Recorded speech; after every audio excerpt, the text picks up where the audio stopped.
तत्व अभी हमको देखने को मिल रहा है कांग्रेस के साथ और जो तत्व हमें देखने को मिल रहे हैं राजद के साथ, यह नक्सलाइट्स को बढ़ाने का, यह वर्ग संघर्ष बढ़ाने का, बिहार के सुशासन को एक पिछले दरवाजे से नुकसान करने की तैयारी ये लोग कर रहे हैं। सिर्फ क्रांतिकारी तरीकों से सैकड़ों साल में किसी ने किसी का क्या उखाड़ लिया।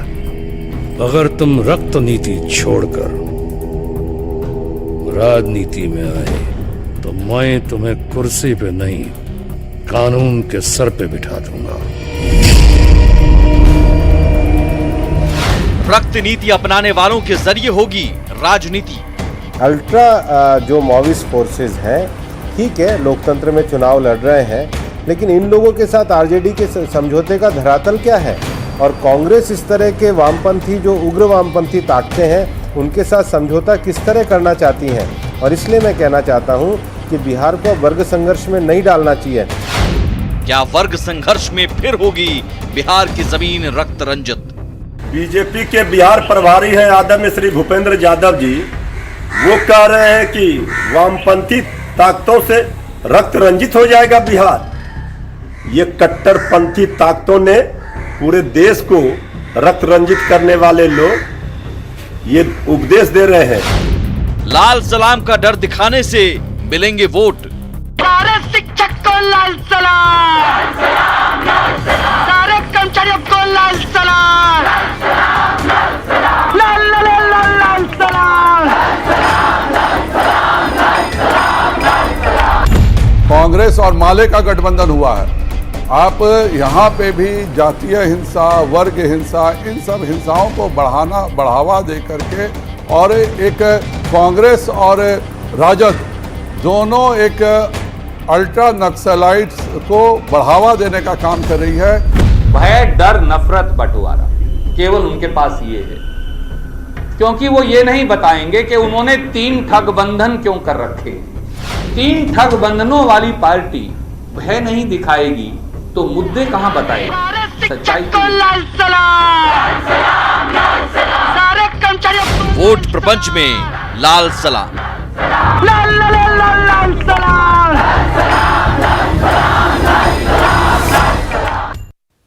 नमस्कार, स्वागत है आपका। आप देख रहे हैं वोट प्रपंच। मैं हूं आपके साथ सुमित झा। यूं तो बिहार की सियासत में पिछले 5 दशकों से लाल झंडा गायब रहा है, लेकिन इस बार महागठबंधन के चुनावी सभा में लाल झंडा खूब नजर आ रहे हैं। तो उसके पीछे वजह है महागठबंधन में वामपंथी पार्टियों का एक मजबूत साझेदार होना। दरअसल महागठबंधन में इस बार वामपंथी पार्टियों को 29 सीटें मिली हैं, जिनमें माले को सबसे ज्यादा 19 सीटें मिली हैं।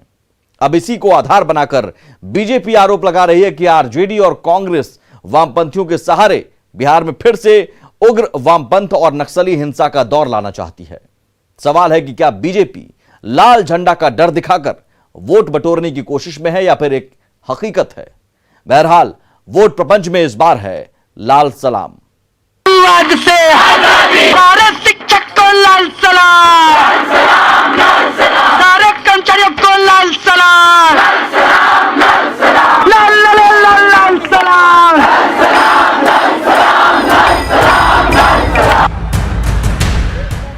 बिहार चुनाव में लंबे अरसे बाद लाल सलाम की शोर सुनने को मिल रही है। जिस वामपंथ को हाशिए पर लालू ले आए थे, उनके बेटे तेजस्वी वामपंथ की डूबती नाव के लिए पतवार बन गए हैं। यही वजह है कि तेजस्वी की सभा में इस बार बड़ी संख्या में लाल झंडा नजर आते हैं। लेकिन यही लाल झंडा बीजेपी के लिए वोट प्रपंच का हिस्सा बन गया है। बीजेपी के बड़े नेता लगातार आरजेडी और कांग्रेस पर माले जैसे उग्र वामपंथी पार्टियों से हाथ मिलाने को लेकर हमलावर हैं। न्यूज 18 बिहार झारखंड के ई एजेंडा बिहार के मंच से बिहार बीजेपी प्रभारी भूपेंद्र यादव और बिहार बीजेपी अध्यक्ष संजय जायसवाल ने वामपंथियों से हाथ मिलाकर बिहार में फिर से नक्सलियों और वर्ग संघर्ष को बढ़ावा देने की साजिश का आरोप लगाया कि ये जो अल्ट्रा जो माओविस्ट फोर्सेस हैं, ठीक है, लोकतंत्र में चुनाव लड़ रहे हैं, लेकिन इन लोगों के साथ आरजेडी के समझौते का धरातल क्या है? और कांग्रेस इस तरह के वामपंथी जो उग्र वामपंथी ताकते हैं, उनके साथ समझौता किस तरह करना चाहती हैं? और इसलिए मैं कहना चाहता हूं कि बिहार को वर्ग संघर्ष में नहीं डालना चाहिए। क्या कारण है कि कांग्रेस और माले का गठबंधन हुआ है। आप यहाँ पे भी जातीय हिंसा, वर्ग हिंसा, इन सब हिंसाओं को बढ़ावा दे करके और एक कांग्रेस और राजद दोनों एक अल्ट्रा नक्सलाइट्स को बढ़ावा देने का काम कर रही है। ये जो तत्व अभी हमको देखने को मिल रहा है कांग्रेस के साथ और जो तत्व हमें देखने को मिल रहे हैं राजद के साथ, यह नक्सलाइट्स को बढ़ाने का या वर्ग संघर्ष बढ़ाने का, शक्ति सिंह गोयल जी जवाब दीजिए। बिहार के सुशासन को एक पिछले दरवाजे से नुकसान करने की तैयारी ये लोग कर रहे हैं। हालांकि बिहार में फिर से लाल झंडा बुलंद होने के पीछे बिहार बीजेपी प्रभारी भूपेंद्र यादव आरजेडी के कमजोर नेतृत्व को वजह बताते हैं। भूपेंद्र यादव के मुताबिक आरजेडी के कमजोर नेतृत्व का फायदा उठाकर वामपंथी और टुकड़े टुकड़े गैंग अपना एजेंडा पूरा बिहार में लागू करने की कोशिश में है। ये जो फोर्सेस हैं ये एक बात को जानती हैं कि आज के समय में आरजेडी का नेतृत्व कमजोर है, तो मेरे को लगता है इन वामपंथियों के मन में लगता होगा पहले आरजेडी पे कब्जा कर लो फिर बिहार पे, लेकिन दोनों ही जगह पे ये लोग हारने वाले हैं। और इसीलिए मैं ये कह रहा हूँ यही वो फोर्सेस हैं जो जवाहरलाल नेहरू यूनिवर्सिटी से लेके सब जगह जो टुकड़े टुकड़े गैंग जिसको हम कहते हैं, मैं उसको स्वीकार करता हूँ। इनकी जो अभिव्यक्ति की आज़ादी के नाम पर जिस प्रकार के इन्होंने पिछले दिनों प्रदर्शन किए हैं वो इनकी कार्यशैली पर और विचारधारा पर भी प्रश्न चिन्ह उठाता है। दरअसल महागठबंधन में वामपंथी पार्टियां भी साझेदार हैं। महागठबंधन के तहत वामपंथी दलों को 29 सीटें मिली हैं। इनमें से माले 19, सीपीएम 4 और सीपीआई 6 सीटों पर लड़ रही है। जहानाबाद, बेगूसराय, सिवान, चंपारण, बरौनी क्षेत्र वामपंथियों के गढ़ माने जाते रहे। हालांकि बिहार में वाम दलों का वोट प्रतिशत पिछले कुछ चुनाव में 3 से 4% के बीच ही रहा है। पिछले चुनाव में वाम दल अलग अलग चुनाव लड़े थे और नतीजा ये हुआ कि सिर्फ 3 सीटें भाकपा माले को मिली थी, जबकि सीपीआई और सीपीएम खाता भी नहीं खोल सकी थी। हालांकि एक दौर में वामपंथी दल बिहार में किंग मेकर माने जाते थे। बिहार विधानसभा में 1972 से 1977 तक वामपंथी दल मुख्य विपक्ष रहे, लेकिन मंडल राजनीति और लालू के सामाजिक न्याय के नारों से जातीय राजनीति उभरती चली गई और वामपंथी हाशिए पर चले गए। उग्र वामपंथियों को बढ़ावा देने का आरोप बीजेपी लगा रही है, तो इसके पीछे वजह है 90 के दशक में वर्ग संघर्ष में उग्र वामपंथियों की भूमिका। 1987 में औरंगाबाद में 52 भूमिहारों की हत्या हुई, जिसके बाद वर्ग संघर्ष की वो जमीन तैयार हुई जिसकी वजह से बिहार का इतिहास अब तक लाल है। 90 के दशक आते आते जमीनों के मालिकाना हक की लड़ाई उग्र हो गई। 1994 में जमीनों की रक्षा के लिए रणवीर सेना का गठन हुआ, तो भाकपा माले लिबरेशन जैसे संगठनों ने जगह जगह लाल झंडा गाड़कर जमींदारों को उनकी जमीन से बेदखल करने लगे। रणवीर सेना सवर्णों का सिंबल बन गई, तो भाकपा माले नक्सल समर्थक दलित पिछड़ों का संगठन कहलाने लगा और 90 का दशक खून से लाल होता गया। 1992 में गया में जमीन विवाद में 34 सवर्णों की हत्या हुई। 1997 में जहानाबाद में लक्ष्मण बाथे में 58 दलितों का नरसंहार किया गया। 1999 में जहानाबाद में मार्क्सवादियों ने 35 भूमिहारों की हत्या कर दी। 1999 में जातिगत संघर्ष में 23 दलितों की हत्या की गई। 2000 में औरंगाबाद में 35 पिछड़े और दलितों की हत्या की गई। बिहार के रक्त रंजित इतिहास को दिखाकर वामपंथियों के सहारे आरजेडी और कांग्रेस पर बिहार की जमीन को फिर से रक्त रंजित करने का आरोप बीजेपी लगा रही है। वहीं आरजेडी और कांग्रेस भी बीजेपी पर डर दिखाकर वोट बटोरने का आरोप लगा रही है।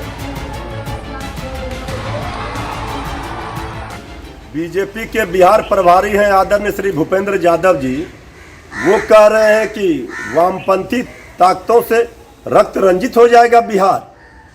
ये कट्टरपंथी ताकतों ने पूरे देश को रक्त रंजित करने वाले लोग ये उपदेश दे रहे हैं। इनको हार सामने दिख रहा है, इसीलिए इस तरह की बात कर रहे हैं। देखिए, अगर हम कुछ गलत कर रहे हैं, हम अगर नक्सलवादी को बढ़ावा देते हैं, सरकार दिल्ली में भी आपकी आज भी यहाँ है, कर दो हमको अंदर। ये झूठ मूठ की बातें सारी चल रही हैं मुद्दों से ध्यान हटाने की। यही भाजपा थी, वो कहती थी नीतीश कुमार जीतेंगे तो पाकिस्तान में पटाखे फूटेंगे, नीतीश कुमार जी के जेडीयू के लिए कहता था, मित्रों जेडीयू जनता का दमन और उत्पीड़न, वही जेडीयू आज साथ में है। तो क्या आज नीतीश कुमार जी जीतेंगे तो पाकिस्तान में फटाके फूटेंगे? ये मुद्दों से भटकाने, भय, डर, नफरत, बंटवारा केवल उनके पास ये है, क्योंकि वो ये नहीं बताएंगे कि उन्होंने 3 ठग बंधन क्यों कर रखे हैं। एक ठग बंधन है जनता दल यूनाइटेड से और भाजपा का, एक बीजेपी का ठग बंधन है लोक जनशक्ति पार्टी से, और तीसरा है ओवैसी जी की पार्टी से। 3 ठग बंधनों वाली पार्टी भय नहीं दिखाएगी तो मुद्दे कहां बताए। हालांकि जानकार मानते हैं कि इतिहास के पन्नों का असर मौजूदा सियासत पर ज्यादा नहीं पड़ेगा।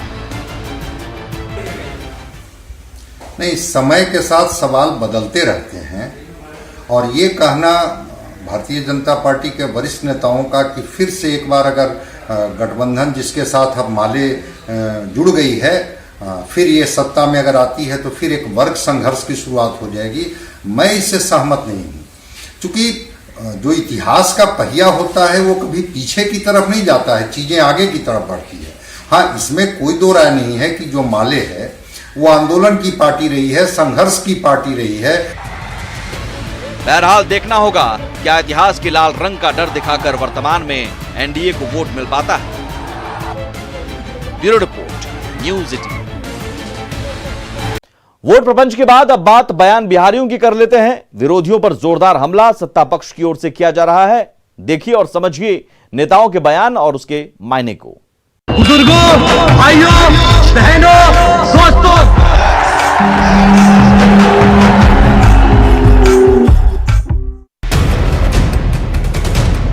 बिहार चुनाव की लड़ाई अब और तेज हो गई है। सत्ता पक्ष की ओर से कमान बीजेपी के बड़े नेताओं ने संभाल रखी है। पहले सुनिए पार्टी अध्यक्ष जेपी नड्डा महागठबंधन को क्या कह रहे हैं। ये जो गठबंधन है ना, ये माले, ये कांग्रेस, ये आरजेडी, इसको आप साधारण मत लेना। और ये तीनों के तीनों इस गठबंधन में समाज के प्रेमी नहीं है, समाज को तोड़ने वाले हैं और समाज में अशांति फैलाने वाले हैं। वैसे एलजेपी प्रमुख चिराग पासवान भी इस बार के सियासी रण के हॉट केक बने हुए हैं। पहले एनडीए में थे लेकिन अब बाहर हो चुके हैं। तो सुनिए लालटेन के साथ चिरागों की बात क्यों कर रहे हैं बयान बिहारी केसी त्यागी। चिरागों की और लालटेन की रोशनी मध्यम पड़ रही है, लिहाजा लालटेन युग की समाप्ति निकट भविष्य में देख करके वो चिरागों की तरफ टकटकी लगाए बैठे। बीजेपी के एक और नेता अब तेजस्वी की पार्टी को अंधकार में डूबी हुई लालटेन बता रहे हैं। सुनिए बयान बिहारी नितिन नवीन को। लालटेन का जो आया था वो अंधियारे में डूब गया, इसलिए कोई लालटेन को चिराग से कोई फायदा नहीं होने वाला है। वो जितना भी चिराग लगा ले लालटेन नहीं जलने वाला। तो ये जोरदार हमला सत्ता पक्ष की ओर से विरोधियों पर किया गया है। तो आप बस इंतजार करिए, हम विरोधियों का पलटवार भी आपको सुनाएंगे। फिलहाल तो आप यूं ही चुनावी मौसम में बयान बिहारियों की बातों का लुत्फ उठाते रहिए। Bureau report, news 18। बुजुर्गों, भाइयों, बहनों, दोस्तों,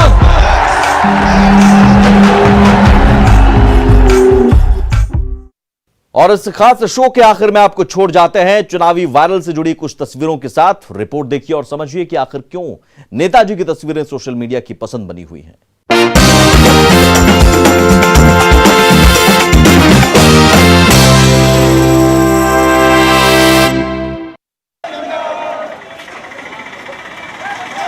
चुनावी वायरल में सबसे पहले ये तस्वीर देखिए। नेताजी के नामांकन की ये तस्वीर जरा हटके है।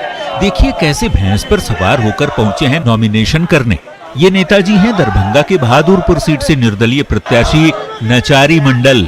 लेकिन इनके नामांकन की अदा सोशल मीडिया पर खूब वायरल हो रही है। पता नहीं क्यों नेताजी गाड़ी से नहीं, इन दिनों भैंस पर सवार होकर ही नामांकन कर रहे हैं। ये दूसरी तस्वीर भी वैसी ही है। देखिए कैसे गया टाउन सीट से राष्ट्रीय ओलमा पार्टी के उम्मीदवार मोहम्मद परवेज भैंस पर सवार होकर पहुंच गए कलेक्ट्रेट। नेताजी तो भैंस पर गिरते गिरते भी बचे, लेकिन खैर जो भैंस की लताड़ नहीं पड़ी नेताजी को, वैसे इलाके में गंदगी दूर करने और विकास को लेकर दावे भी कर रहे हैं।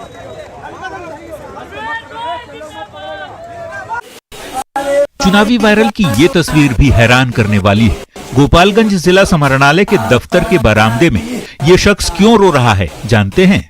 तो सुन लीजिए। इन जनाब का नामांकन ही प्रशासन की ओर से रद्द कर दिया गया। बस नेताजी फूट फूट कर रोने लग गए।